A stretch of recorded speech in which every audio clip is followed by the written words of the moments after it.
Hi, everybody. I'm Olivia Scott, and I'm the Associate Professor of Advertising at Loyola University in New Orleans. And I am so thrilled to present to you this edition of Behind the Ad. So, tonight, we're going to talk about leading with purpose instead of just products.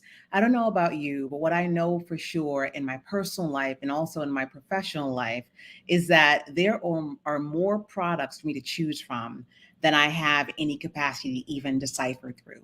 And that's because, if you ask me, the internet opened up an entire world for everyone to exchange. If I want to buy a new lipstick, I can get that lipstick from Korea, I can get it from China, I can get it from Australia, I can get it from anywhere. There's so many products out there.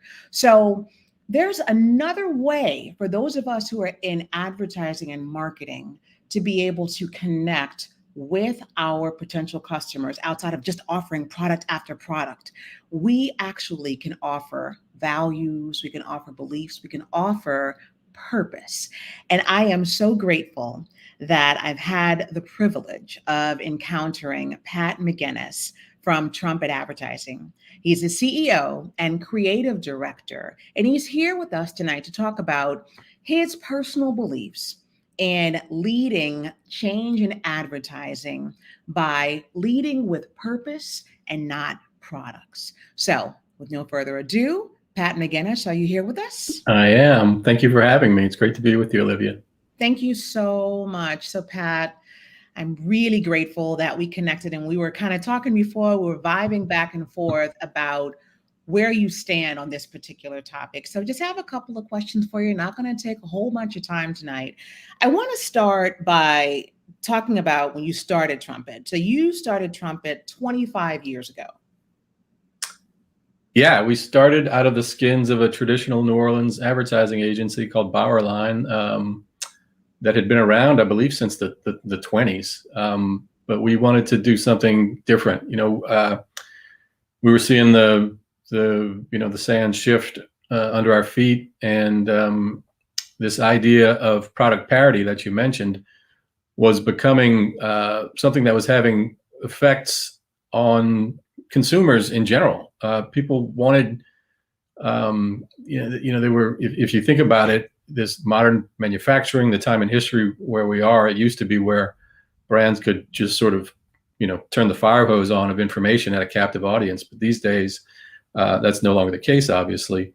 So this idea of, how do you separate yourself in a sea of exchangeable brands was something that we thought a lot about.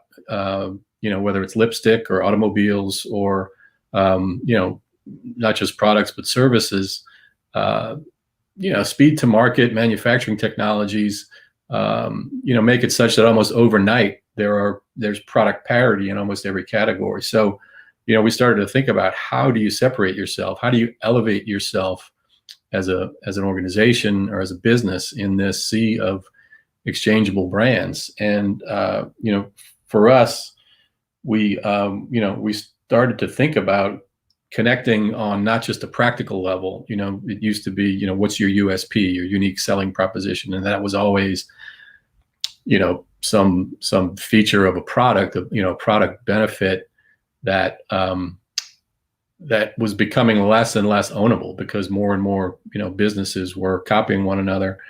And so it occurred to us that these businesses need to appeal to people on a more emotional level. And, as students of social sciences and consumers, we understand that there is nothing that connects people more tightly, that we talk about this chemical bond amongst people. There's nothing that does that like shared values. We have a client who likes to say values are the software of the mind. And if you think about it, the things that we do in our everyday lives are the things that we value. That's what we prioritize. The things that we give, attention to are the things that we value. The things that we procrastinate about or push aside are those things that, we don't prioritize. So understanding that brands, like people, have personas, have images, have points of connection.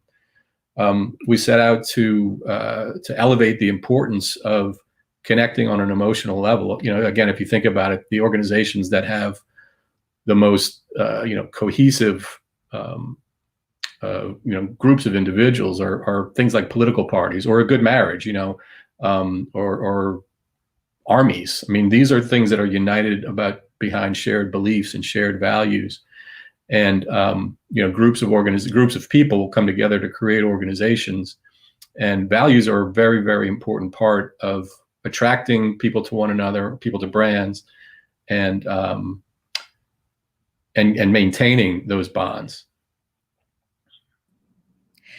Trumpet was absolutely ahead of its time when you really had this belief 25 years ago. We know Gen Zers now, they really are making very discerning and discriminate choices about what they buy into based on products and brands actually having real beliefs and values and standing for things. So you guys were definitely ahead of the curve. I want to talk about something. So on your website, Trumpet Advertising says, we create believable brand, and you've even trademarked that. What does it mean to have a believable brand? Because you talked about purpose, but in order for a brand to be believable, what does that mean to Trumpet? My dad was a salesman all his life, and he said something I'll never forget. He said, "Trust is the shortcut to the sale." You've got to be trusted, and to be trusted, you've got to be honest and authentic about who you are and what your motivations are. The believable brands, TM name, came out of that thinking that I mentioned earlier. And, to us, it's about companies and organizations that don't just throw out advertising claims. They actually do things to back up those claims or to prove those claims beyond those product benefits. Again, in a sea of exchangeable brands, how do I validate that my choice is the right choice? It usually comes down to, a gut level feeling of, I like this brand better than the other brand, so believable brands, they're not making claims about their products. They're making a difference in people's lives in many cases. They don't just, list their values on the conference room wall. They live those values. And they leverage marketing communications as an extension of that, because they truly stand for something. That's how organizations today, again, can separate themselves. And, at Trumpet, we say, don't run the ad unless you walk the walk. And I think that's a nice way of sort of boiling it down, that this purpose can be, as we say, an economic multiplier for business, much like we believe, creativity, the power of ideas. I think those are two very, very important places for people to pay attention to if they're trying to be successful in today's crowded, noisy marketplace. I want to go a little deeper into your why, though, right? So you all had this idea to create an agency that focused more on beliefs and purpose for brands as a differentiating factor versus focusing just on products and the USPs, which we teach traditionally at all of our schools, right? The USPs. You're actually making me rethink what I'm teaching in the classroom about USPs. So thinking about that, right? Yeah. But what was it for you all that made you say, let's go in this direction 25 years ago?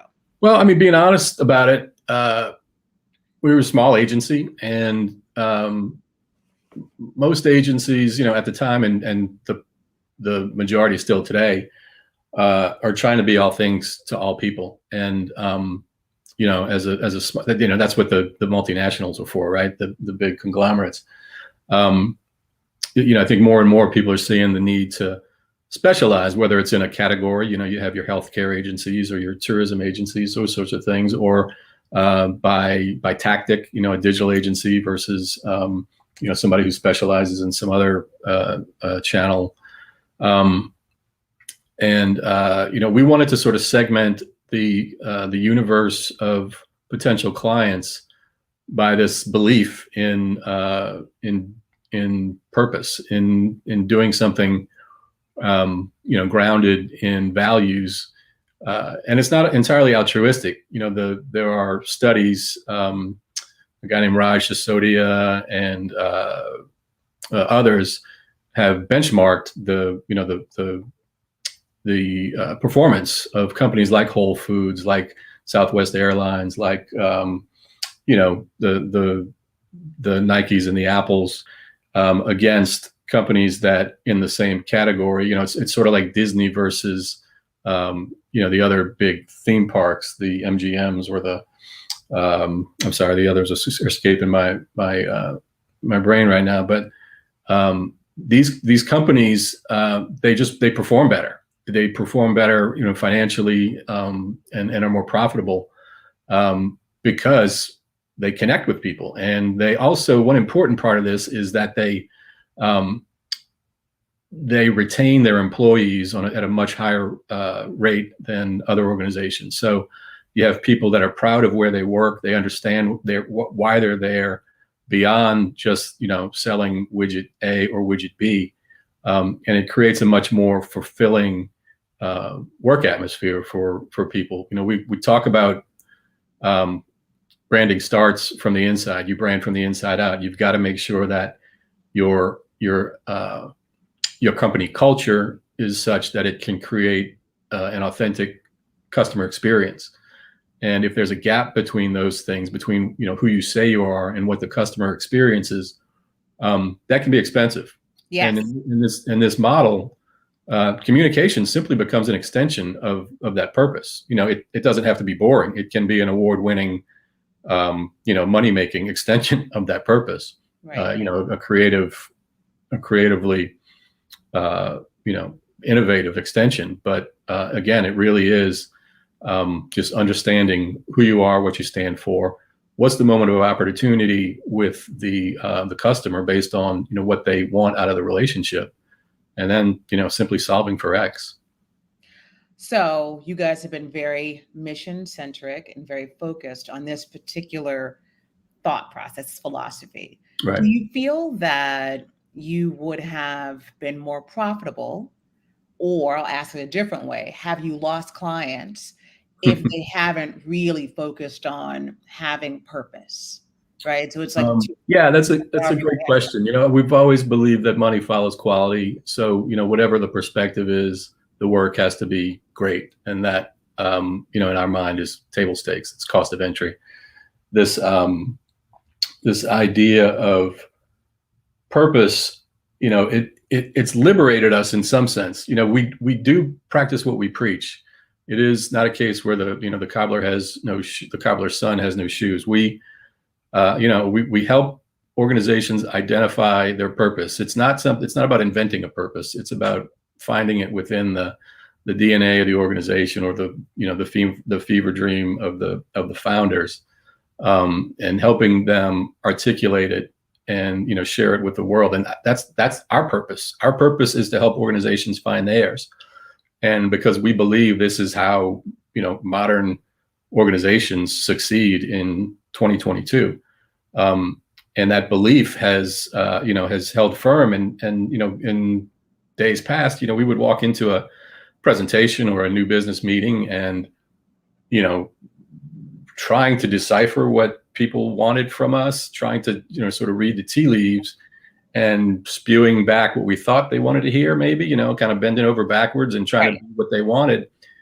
And now, I don't know if it's maturity or walking into a room and saying, this is who we are. This is what we believe. We think it can be of great benefit to you. And people either get it or they don't. And it's usually, it is a bit of a harder sell because it's not just involving a chief marketing officer or a marketing director. This process requires that it's bought in, at the highest levels of the organization. Because purpose, it's a great source of efficiency for an organization if everybody's aligned behind the same singular thought, and all the different departments are aware of who they are, what they're supposed to be, and how that might affect their day to day. Even in terms of hiring. It's led to a consultancy practice for us that we didn't have before, where we are engaging with people across organizations to transmit the purpose in a way that they can understand and that they can live it throughout the organization. And like I said, it can be powerful, and it can unleash great pride on internal audiences. Pat, can you give us a little bit of trade secret around how you help somebody find their purpose? And I'm going to give you some context around this. I had a client about 8 years ago who they hired my firm and they wanted me to create a marketing campaign for them as a consultant. And I said, well, what's unique about your product? And she said, nothing. There's absolutely nothing. You can get the same product that anybody else has in China. I want you to create a brand for it. Yeah. And I was like, I don't know if I want to take this client on. So for those of us, because I think that there are probably more brands and organizations that probably really don't have purposes, that we need organizations like Trumpet to help us create purpose. Do you have any secrets for our students listening now or later around how you can help someone identify their purpose or create a purpose? Yeah, I mean, it's not rocket science. It's still discovery, but instead of asking about, specific product attributes, it's going deeper with, more philosophical questions like, why does the world need you? Or, if you weren't here, what would the world miss? Or getting into, again, those conversations with the founders of a company, and people at all levels to understand why they come to work every day. What kind of difference do they believe that they can make, again, beyond selling lipstick? And, we tease that out, and usually there's this kind of an aha moment with the group that we're working with that say, that's it. That's who we are. And aligning behind that, and it can't be trite. Most organizations, they'll have the, trust and, service and integrity on the wall. Those are great, but again, those should be baked into any honorable, successful organization. It is finding, what you can uniquely represent, care about. It can't be manufactured. I'm sure you and your audience are all aware of, organizations that were guilty of greenwashing when environmental sustainability became such an important part of our lives. Just sort of faking it. There's too much access to information these days, and somebody's going to find out who you are. So if you're, just putting on makeup on a sort of a vacuous organization, it's like painting a house before you do all the prep work. It might look good for a little while, but it's going to start to flake and peel much longer before doing that prep work, understanding who you are, what you stand for, why you exist, and expressing that in a meaningful, creative way. Very well. And so as we ramp this down, I have a couple more questions for you. One is, can you give us an example of a brand that Trumpet created a really amazing campaign for using your believable brand philosophy? Yeah, there's a couple that come to mind. Credit Human is the client that I mentioned with the CEO. Talks about values being the software of the mind, and he's really rubbed off on us over the years. We've been working with them for a rather long time, and when they started, they were a big sleepy credit union in Texas called San Antonio Credit Union, and SACU to the folks over there. But they understood that they had to start doing things differently in order to carry out and expand on their mission outside of San Antonio. So their values are based in human dignity and stewardship and sensible innovation. So we rebranded the company to Credit Human, and an example of the change that comes out of that, not just in the advertising. Their loan process used to be, if you got rejected for a loan, just like any other place, you'd get an email or at best a phone call saying that we're sorry, but we can't offer you this loan. And they start to ask themselves, within this context of purpose, is that all we can do for these folks? If that's not very dignified, in the world of finance. So what they do now is, if you are rejected, you get a meeting, and you are invited to come in and talk about why you were rejected, and given guidance and tools and advice on how you can get yourself to a place where they can service a loan for you. So, in addition to advertising and marketing that speaks to this, human dignity and stewardship in finance, they're practically doing things on the inside of the organization that are entirely different from the way they used to work. We're also working here at home with the Audubon Institute, Audubon Nature Institute, and that's a that's a brand that the world has changed drastically around them in the last 20 years. With the rise of animal activism and our absolute need to care for the planet, they have an opportunity to go from an organization that was more about entertainment and education to one that's more about conservation and education. And we've shifted how they talk about themselves these days. Their new tagline is "Doing a World of Good."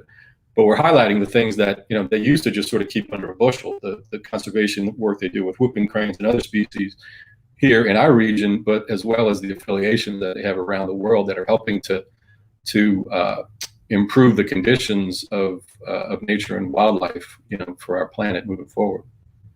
Very well. And so, we have some really amazing students at Loyola. Amazing isn't really an exhaustive enough adjective to describe how much I love the students at Loyola. They're very thoughtful, they're very pensive students. And I know from teaching them that many of them are looking to lead from this particular Believable Brands philosophy. So thank you all for leading. If we were to advise our students to look at some other brands, national or international brands that are leading with purpose and then products, what recommendations would you have for our students to take some cues from? Yeah, I think Dove is one that I think does an amazing job. They've led the way in their category, going from a traditional definition of beauty as this combination of physical attributes to a much broader definition of the concept of beauty, and changing the way that people look at themselves and appreciate themselves.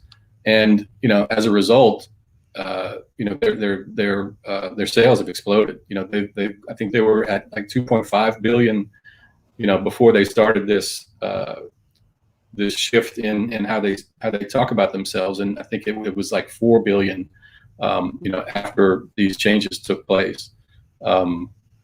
Nike's another one. They stepped up in the middle of the Colin Kaepernick controversy. Where people were burning Nike gear in protest to this man's, protesting, police brutality. And Nike said, we're going to feature him in a campaign. That's how strongly we believe in what this man stands for. And, that pissed a lot of people off. But, Nike's confident in who they are and where they are and what they stand for. And, their business hasn't suffered a lick because they backed that approach, that activist, and that. And I want to interject and say, it's so fascinating because we talk about that particular case study in class a lot. Mm-hmm. That required a lot of risk. I mean, that took a lot of courage to take that kind of risk. Yeah. It really paid off for them. A great example of sort of the comparing it to greenwashing, Gillette ran a campaign a few years ago, and for years they were talking about the best a man can get, right? It was all about how good you look and how clean shaven you are, and they had an interesting idea to turn that phrase into to look at it on a different level, and is this the best a man can get? And they talked about being a real man and standing up to bullies and sort of solving a lot of problems. It was almost like the Pepsi Kylie Jenner or whatever Jenner it was that got lambasted. Because when you look under the hood, Gillette had very, very few female executives. They weren't doing much in the way of corporate responsibility. They were making gobs of money, but they weren't doing anything really to make the planet a better place. And that really backfired on them. So you have to be very careful about how you approach this this believable brands or this purpose-driven marketing. Yeah, and I think that a lot of that comes from the exploratory phase when you're getting to know the clients. Figured, okay, are they is what they if Right. is what they are touting, is it truly believable? I know I've been hoodwinked a few times, Mhm. right? I think we all have. And one of the things that the last thing I'll say is one of the things I talk to my students a lot about is with the marketing funnel, awareness, consideration, conversion, loyalty, advocacy. The worst thing you can do, and you mentioned this earlier, Pat, is to get them from awareness to consideration to conversion and not deliver on whatever it is you promised. Whether that promise was something that it was a brand proposition or whether it was an actual attribute you were promising you would deliver in your product. If you are offering that you believe in something or that you are particularly offering a product proposition and you don't deliver, that is the most expensive use of your media up to that point. Yeah, So we it's appreciate that. counterintuitive, but I tell people that advertising is often the price you pay for the things that you do wrong in your organization. If Oh. you were doing everything right, you probably wouldn't have to advertise and spend so much money to talk about, and make these claims. Again, I know it's counterintuitive for advertising creative director to be saying, focus on other aspects of your business before you advertise. But we've come to believe that advertising is a narrow solution to most business problems. And in order to really solve Mm. problems, you've got to understand the communications, in a deep tissue sort of way. Yep. And what your customers need, right? Yeah, Because if you can absolutely. show that you deliver and you really care about what they need and what they want. Yeah, you've got to understand them for sure. Pat Okay. McGuinness, thank you. We could Thank continue you, to geek Olivia. out as we talked about, Yeah. but I know that you have an incredible agency, CEO and creative director. Ladies and gentlemen, let's give it up for Pat McGuinness. I'm so grateful you spent time with us. And we at Loyola really appreciate the partnership with Trumpet. You keeping the doors open for internships and jobs for our students from the School of Communication and Design. So thank you so very much. And Thank we you. will absolutely. Thanks for making the time tonight. And we'll just continue flowing. And we'd love to have some more Trumpet folks back to talk about creative direction, art direction, and just continue educating people around what advertising is behind and besides Mad Men, because they think it's Mad Men and it's not. Right. The good old days. All right. Thanks so much, Pat. We'll talk soon. Thank you very much. Bye-bye. All right. Bye-bye. All right. Thank you all for joining Behind the Ad. We're going to see you actually next Wednesday with another Behind the Ad edition with someone from the NOCA Foundation, Richard Reed. So we appreciate you for always stopping by to get educated on what the industry is really about and some different approaches to it for your personal or your professional life. So continue to support us at Loyola University. Talk to you soon.